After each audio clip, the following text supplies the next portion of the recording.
La fille aînée de ses parents aura du mal à trouver un mari et c'est totalement normal.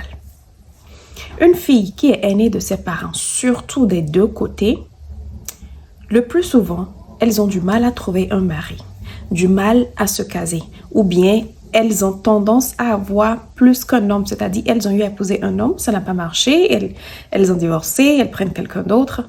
Ça arrive souvent et c'est totalement normal. Je vais vous expliquer pourquoi.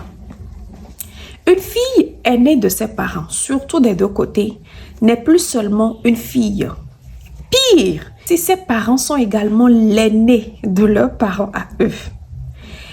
Elle n'est plus l'aînée, mais peu importe que ses parents soient aînés ou pas, c'est juste que c'est un peu plus accentué quand ses parents sont également les aînés de leurs parents.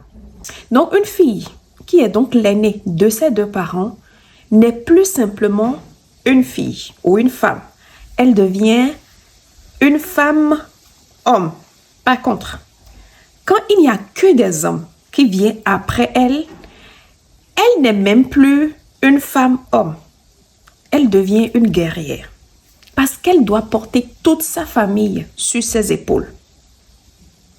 Sa responsabilité commence déjà à la naissance parce que inconsciemment, tout le monde projette déjà cette énergie en elle.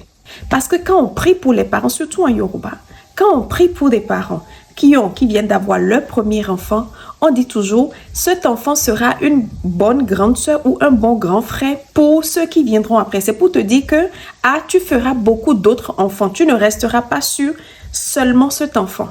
Donc déjà, dès sa naissance, on projette déjà cette énergie dans l'enfant, dans cette fille. Donc, on peut dire que sa responsabilité commence déjà à la naissance. Et ça devient un peu plus accentué quand arrive sa sœur ou ses frères. Donc déjà dès la naissance, ses responsabilités commencent. Et au fur et à mesure qu'elle grandit, ses responsabilités également agrandissent. Ça prend plus d'ampleur. Non, pour une femme qui a que des hommes comme petit frère ou petite sœur, ou bien qui a des hommes parmi ses frères et sœurs, non seulement elle doit porter tout le monde sur ses épaules, elle doit se faire remarquer et respecter par un homme qui est physiquement plus fort qu'elle et qui, même si intellectuellement, ils ne sont pas plus forts que les femmes, ils ont tendance à toujours vouloir faire et montrer qu'ils sont plus intelligents, qu'ils dépassent la femme en toutes choses. Donc, elle doit marquer son territoire. Elle doit montrer son autorité. En plus de tout cela, elle doit porter tout le monde sur ses épaules. Cela ne voudrait pas dire que c'est plus facile quand elle a que des filles derrière. Parce que là, quelque part, c'est encore une autre sorte de responsabilité. Parce que comme nous avons l'habitude de le dire, on dit, elle devient l'exemple que ses sœurs doivent suivre. Du coup, il y a cette pression énorme. Là, ce n'est plus forcément montrer son autorité, mais en fait, être exemplaire. Et c'est que il n'y a pas, peu importe le chemin par lequel elle doit passer, peu importe qui il y a derrière elle, elle a quand même beaucoup de responsabilités. Pire encore, si elle a un mélange des deux. En fait, comme les Ivoiriens le disent, elle est dans le pain. Tu dois montrer ton autorité, tu dois être figure exemplaire, tu dois tout gérer en même temps, porter la famille sur les épaules. Et maintenant, quand arrive la vieillesse des parents, en plus de gérer les frères et sœurs, il faut maintenant gérer les parents qui deviennent carrément des enfants. Donc, quand toi, en tant qu'homme, tu rencontres une femme comme ça, pour qu'elle puisse te laisser gérer, pour qu'elle puisse baisser ses gardes, tu dois lui prouver, tu dois lui montrer que tu as le sens de la responsabilité, que tu as quelque chose de plus qu'elle et que surtout tu as beaucoup de choses de plus que ses frères pour qu'elle puisse te laisser gérer parce qu'elle va toujours se dire, elle a toujours été au contrôle, elle a toujours été la figure autorité, elle a toujours été la personne à qui on demande, est-ce qu'il faut faire ci, qu'est-ce que tu en penses? Donc, elle est toujours dans la réflexion. Si toi, tu viens et tu es un homme, tu veux qu'elle te considère comme un homme, c'est-à-dire tu veux qu'elle te donne ta place, tu veux être le chef, la première des choses auxquelles elle va penser, si elle te laisse gérer, est-ce que tu vas bien conduire ce bus ou bien tu vas envoyer tout le monde dans le décor? Donc, il faut prouver. Et aujourd'hui, nous sommes dans un monde où beaucoup d'hommes deviennent très efféminés. Ça devient de plus en plus compliqué pour la femme. Et encore extrêmement compliqué pour une femme aînée. Non seulement ça, quand tu viens dans la femme d'une femme aînée, oui, d'accord, tu dois le prouver, est-ce que tu es capable, etc. Mais n'oublie pas qu'elle doit, peu importe qui tu es, peu importe si tu lui as prouvé que tu peux effectivement gérer, elle peut te laisser gérer jusqu'à un niveau donné. Elle peut baisser la garde jusqu'à un niveau donné. Mais elle doit toujours quand même garder un peu de son côté autoritaire, un peu de ce côté femme guerrière, femme-homme guerrière. Parce que si elle se paie dans la relation avec toi, qui va gérer sa famille? Donc, 24/24, il y a ce côté en elle qui reste toujours allumé. Parce qu'on ne sait jamais quand le téléphone va sonner. Oh, grande sœur, il y a telle chose qui se passe dans la famille. Oh, est-ce que tu peux gérer? Donc, c'est là, elle est toujours en stand-by. Ce côté d'elle doit toujours être en stand-by. Donc, quand tu rencontres une femme comme ça et que tu te plains, oh, elle est trop autoritaire, elle en fait trop, celle qui veut jouer l'homme de la famille, est-ce que tu as pris le temps de comprendre d'où elle vient, d'analyser sa situation et essayer de te dire, ok, bon écoute, elle est comme ça. N'oublie pas également que quelqu'un qui a commencé déjà par être responsable, autoritaire, leader depuis sa naissance, et toi tu viens juste à un moment de sa vie, peut-être quand elle avait 20 quelqu'un, ou bien quand elle avait 30 ans, ou 40 ou 50 ans, et tu penses qu'elle va soudainement changer. Ce n'est pas facile de changer de comportement, de changer une habitude. Tu penses sincèrement que ça sera facile pour elle de changer en un clin d'œil comme ça et de venir commencer par se comporter comme la Benjamin de la famille? Ce n'est pas possible. Il faut énormément de patience pour être avec une femme aînée de ses parents. Peu importe le nombre de personnes qui viennent après elle. Parce que déjà, quand elles sont deux, il y a cette pression, c'est encore plus. Parce qu'il y aura souvent un peu, dans certaines familles, il y aura la jalousie. Et parce que vous vous suivez de très près. Vous vous suivez de très près. Donc, celle qui est derrière, regarde, est-ce que toi-même, tu es conscient? Tu te dis, ah, je dois. Parce que quelque part, c'est là, on sent ça. Et il y a une jalousie qui ne dit pas son nom. Une pression énorme. Parce que déjà, les seconds enfants, ils ou elles sont problématiques pour la plupart du temps. Et voilà que tu es coincé avec cette personne seule. Donc, essayez d'être patient. Là, je m'adresse aux hommes. Essayez d'être patient quand vous êtes avec une fille aînée de ses parents. Essayez d'être compréhensible. Acceptez qu'elle ne peut jamais enlever ce manteau de leader, de guerrière, de femme-homme, de femme responsable qui doit diriger, qui doit gérer. C'est ce qui définit sa nature. Elle est venue au monde pour faire cela. Ma maman a l'habitude de regarder mon aîné et de dire, tu sais, c'est Dieu qui a choisi pour que tu sois l'aîné. Tu n'as pas été l'aîné par hasard. Quand elle me dit ça, j'ai la chair de poule. Et je dis oui, effectivement. Aucun aîné n'a été un aîné par hasard. Même si les parents sont tombés enceintes par hasard, tu n'es pas l'aîné par hasard. C'est Dieu qui a voulu, c'est la nature qui a voulu. La nature t'a choisi et t'a donné les outils qu'il faut. Parce que la nature sait que tu as beaucoup de responsabilités après toi, derrière. Et je fais cette vidéo aujourd'hui parce que nous sommes à la fin de l'année. Et il y a cette culture de faire des résolutions. You know, l'année prochaine, je vais faire ci parce que cette année, je n'ai pas pu. Et pour les aînés, que vous l'acceptez ou pas, c'est un moment particulièrement difficile. Parce que, tu essaies de faire le point. Et dans la société d'aujourd'hui où le mariage c'est très important, oh, j'ai pas pu me marier. Ou bien pire encore, vous vous retrouvez en famille pour les fêtes de fin d'année. Et toi, tu es là, tu es l'aîné, mais tu n'es pas encore marié. Oh, pire si tu as des enfants, ouh là là. Et que les autres sont mariés. il y a cette pression. Et très facilement comme ça, on fonce dans la dépression. Si tu es l'aîné, je vais te dire quelque chose aujourd'hui. La dernière chose dont il faut que tu te soucies, surtout en tant que femme, c'est le mariage. Parce que si jamais tu te paies, tu penses que trouver un homme en qui tu auras un homme, tu as besoin de quelqu'un, tu as toujours géré, tu as toujours été là pour tout le monde. Du coup, quelque part, tu dis, oh, j'ai besoin de quelqu'un, des épaules sur lesquelles moi aussi je peux pleurer, quelqu'un à qui je peux aussi parler, quelqu'un qui va me... Si tu as besoin de pleurer, je vais te montrer ce que tu vas faire. Si jamais tu es l'aîné et tu te dis, oh, j'ai besoin d'un homme dans ma vie parce que j'ai besoin des épaules sur lesquelles je pourrais pleurer quand ça ne va pas. Quand tu ressens le besoin de pleurer, quand les larmes coulent et tu as besoin des épaules sur lesquelles tu peux pleurer, tu prends un oreiller, tu mets ça là comme ça, tu fais comme ça et tu pleures.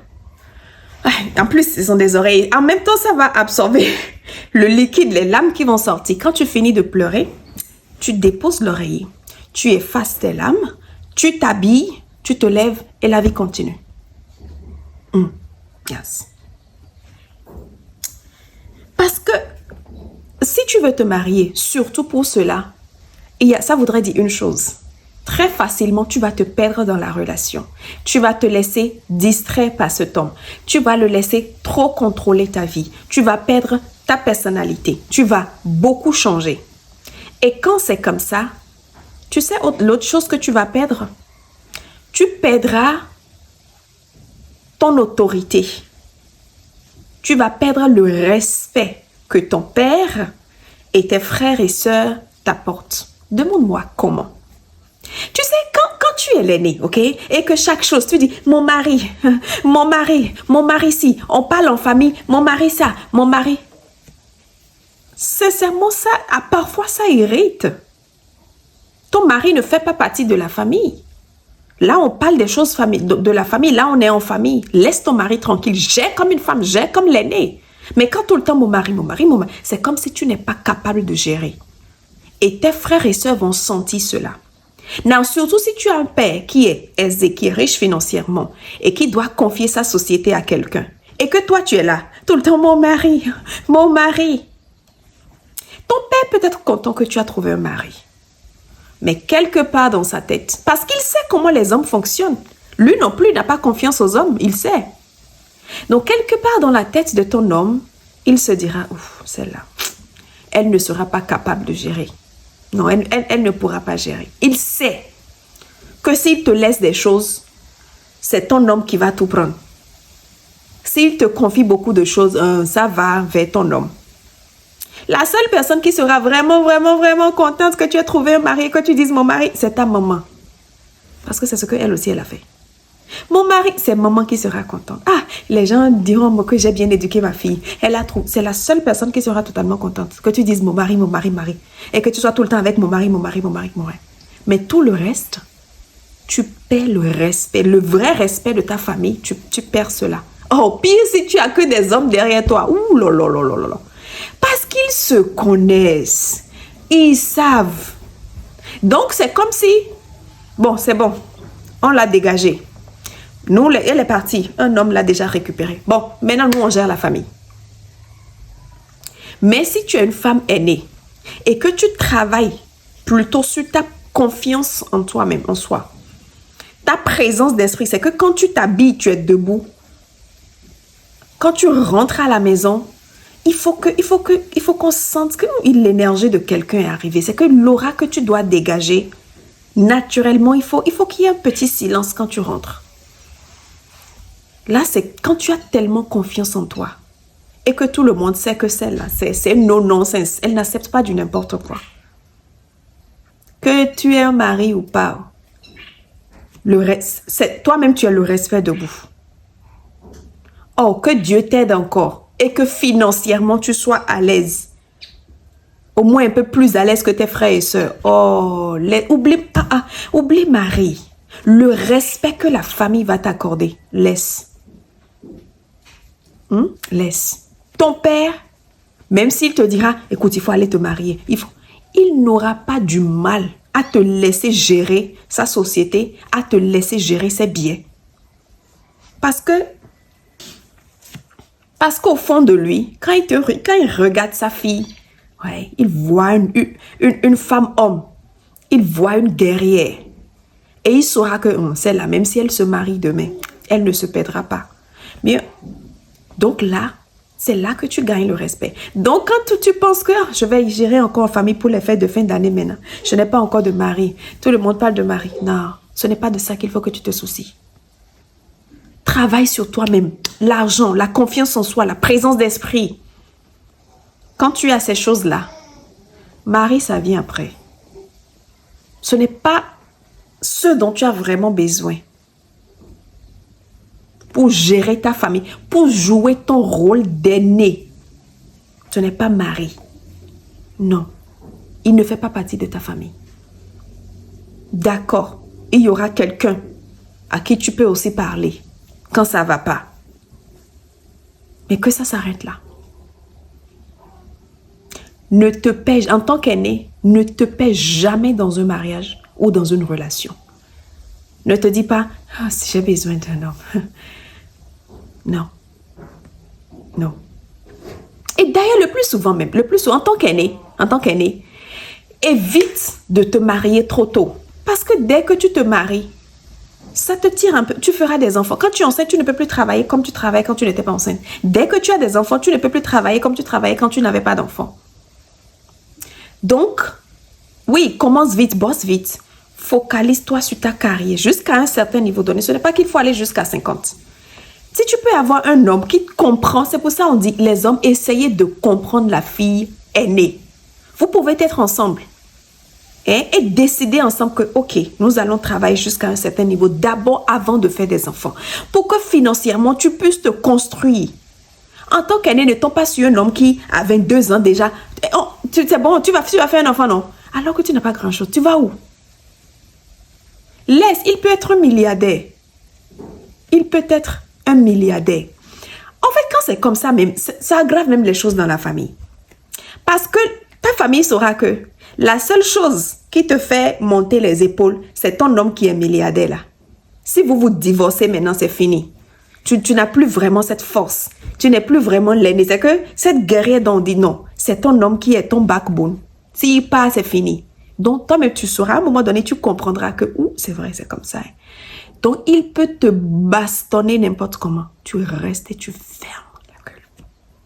Parce que tu sais que l'homme, là, il est tout pour toi.